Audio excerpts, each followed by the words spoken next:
There is a before and after moment in every family, a point where things change so much that nothing ever feels the same again. For my family, that moment came during a Sunday dinner in September, and it was triggered by one sentence my sister said to my 9-year-old daughter when she thought I wasn't paying attention. My relatives later called my reaction an overreaction. Stay with me, because by the end of this you might think differently. My name is Dave Lewis. I'm 39. I live in Riverside, a quiet neighborhood on the west side of Dayton. Nothing special, but peaceful enough, and my daughter Emma knows every dog on our street by name when she comes to stay. Emma's mother, Josephine, and I were together for about 3 years before things broke apart. It just didn't work between us. When we separated, we handled it like adults and tried to focus on what was best for our little girl, who deserved a life better than constant conflict. Emma lives with Josephine in Kettering. I get her every other weekend and every Wednesday. Those days mean everything to me. I protect them like they are priceless. That Sunday, I had her since Friday. We spent the whole weekend together. Pancakes on Saturday morning at her favorite spot on Linden Avenue, a trip to the park, and a movie she had already seen twice but still insisted I watch again with her. By Sunday, things were calm and slow, that quiet feeling you get when a good weekend is ending. I was taking her to my mom's house on Glenmore Avenue for a family dinner, and later I would drop her back at Josephine's place in Kettering. Just a normal Sunday.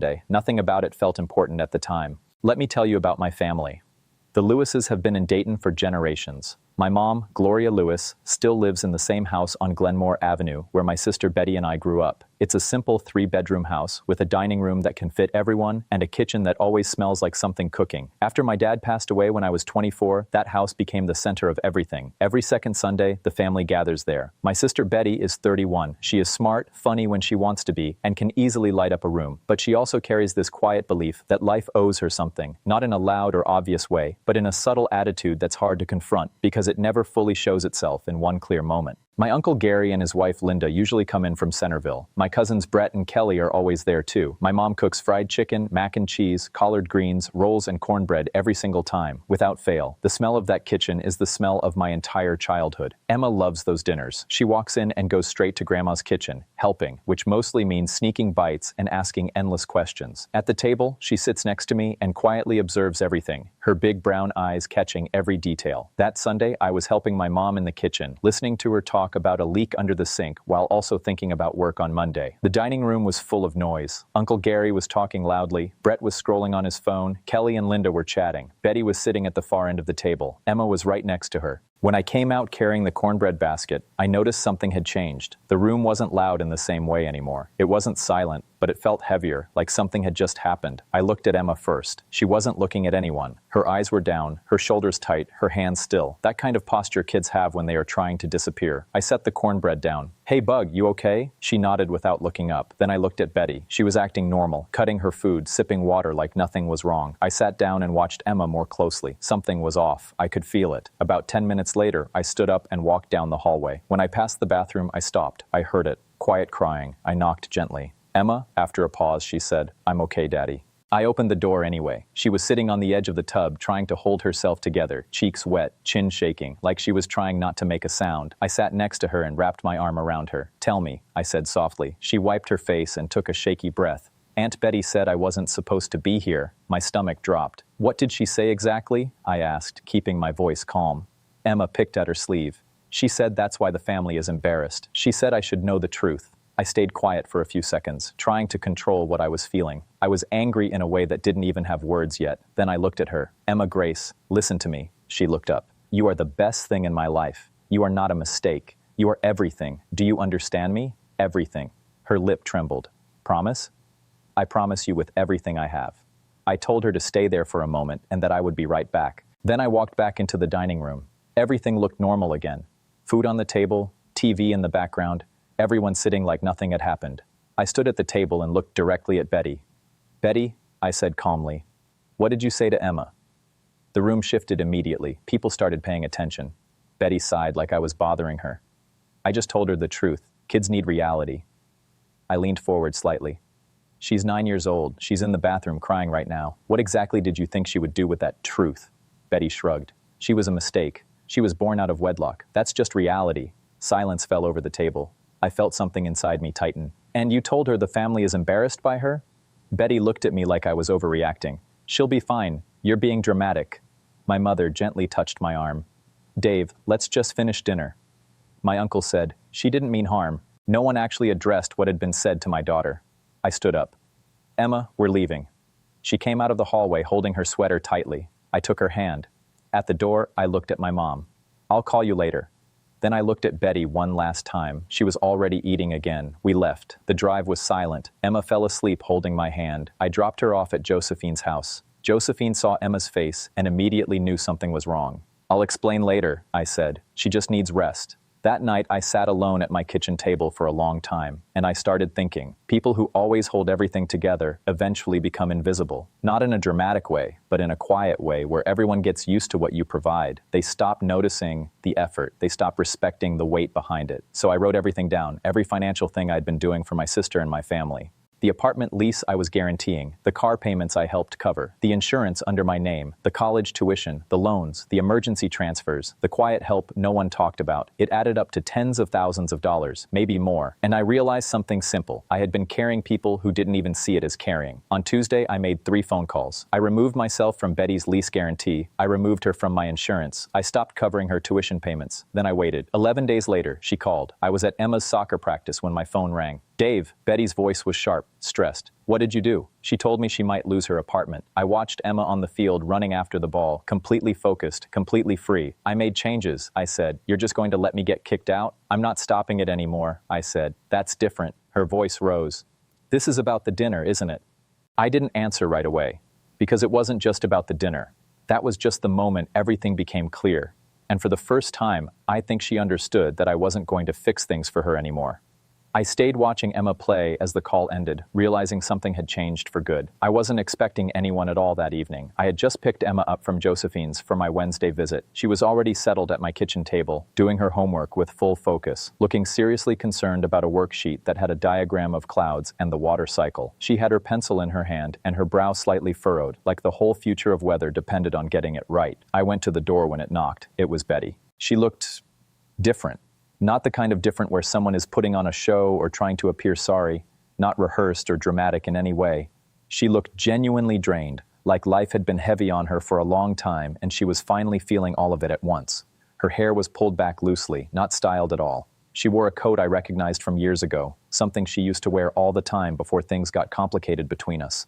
Her eyes had that deep tiredness that doesn't come from a single bad week. It comes from a long stretch of carrying things you never dealt with properly. "I'm not here to fight," she said right away, almost before I could even react. "I'm not here to ask for anything. I needed to come."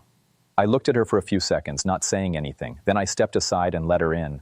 Emma noticed immediately when we walked back into the kitchen. She looked up from her homework, and for a moment, her face changed in a complicated way. There was a quick flash of recognition, a small shadow of that Sunday dinner memory, something she didn't fully show but definitely felt. Then, because she was Emma, 9 years old, and somehow already carrying more emotional intelligence than most adults she knew, she quietly looked back down at her worksheet and kept going. Betty stood near the kitchen doorway. She didn't move closer. She just looked at Emma like she was trying to figure out the right thing to say, but every possible sentence disappeared before reaching her mouth. I was about to do what adults usually do in situations like this: offer coffee, try to ease the tension, fill the silence with something normal. But before I could speak, Emma got up from her chair. She walked over to her backpack hanging near the back door and started searching inside it carefully. After a moment, she pulled something out, folded neatly in her small hands. She came back across the kitchen and stood right in front of Betty. Then she held the paper out. Betty glanced at me first. I just shook my head slightly. I honestly didn't know what it was either, so she took it. She unfolded it slowly. I moved a little so I could see it over her shoulder. It was written in Emma's handwriting, that careful, slightly oversized cursive she had been practicing, the kind where she still thinks very hard about every letter. Some words were in pencil, others in purple marker. In the corner, there was a small sun drawn with uneven lines because Emma added a sun to almost everything she made. It started like this: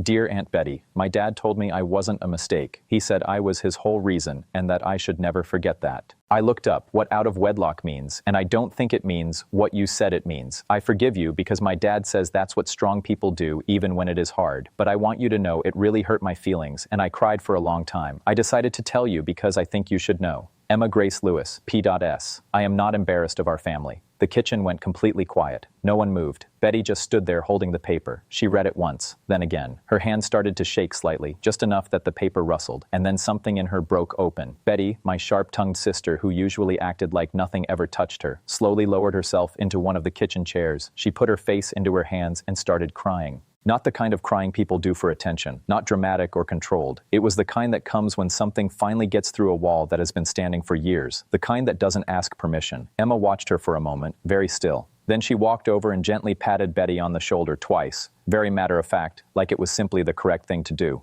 Then she turned around and went back to her homework without saying another word. I quietly put the kettle on. After that, we all sat at the kitchen table for a long time.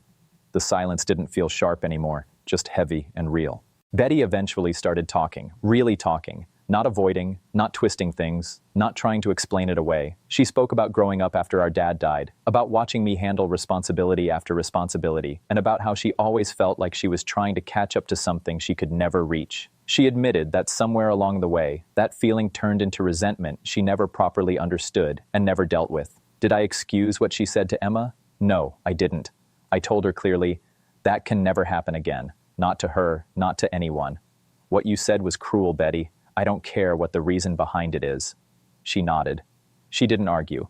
She didn't defend herself. I didn't offer money. I didn't fix anything for her. I didn't restart anything that had been paused. I simply said that when Emma stops feeling hurt and guarded, then maybe we can talk about what being a family looks like again in the future. But not before that, and even then it would take time. Betty looked over at Emma, who was still sitting at the table, finishing her worksheet calmly, her little son drawing finished and resting beside her paper. She's incredible, Betty said quietly. Yeah, I replied. She is. She didn't get that from the people who called her a mistake. Betty flinched slightly at that. Fair, she said softly. She left around 9. I stood on the porch and watched her car lights disappear down the street, fading into the dark. Dad? Emma called from inside. Yeah, Bug? Is condensation the part where water goes up or comes down? Comes down. Going up is evaporation. There was a pause. I had it backwards, I said. Happens to everyone, I told her. After a moment she asked, Dad, are you okay? I stayed there on the porch for a second, just looking out at the quiet street, the cold air, the soft glow of the porch light behind me.